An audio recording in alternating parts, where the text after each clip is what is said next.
a bit. Just plonk that in the middle, as so. Now it doesn't look like an apple at the moment, but we're going to go into the shader tab and I will show you how to put some shade on it and how to make it a little bit more grainy.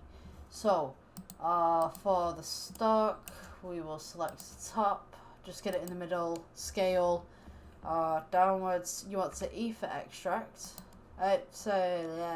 Yeah. You know what it is. E for extrude. Rotate that around. E for extrude. Rotate that again. E for extrude. And then you want to kind of do this kind of weird angle on the end of it, so that it kind of looks like it's been cut or ripped from the vine. And we will place that back at the side. You want to shade smooth if you haven't done already.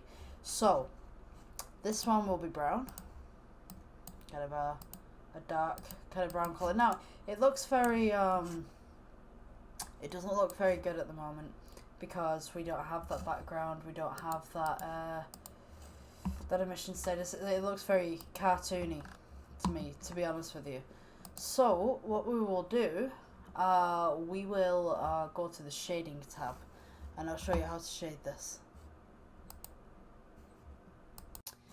Okay, so here we are at the shading tab. We have the original colour of the red. So what we want to do is make it a little bit more bumpy. So we're going to add noise. Noise texture in the nodes. You want to put colour to base. And what we have, you see that the red's disappeared and we have all these little bumps here. So these bumps are going to be for the surface of the apple.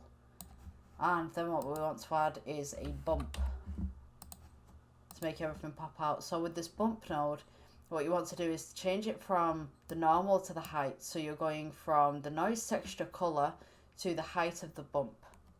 So this is going to make a texture. So the light will reflect off whichever side. So now you notice that there's an issue. We've got purple to yellow, which shouldn't be happening. So we need a colour ramp.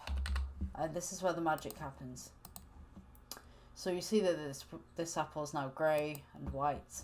So now we have a middle grey, and if we change this to red, we now have a more apple-y kind of colour to it. So we can have this very kind of red apple, or we can have this very light apple.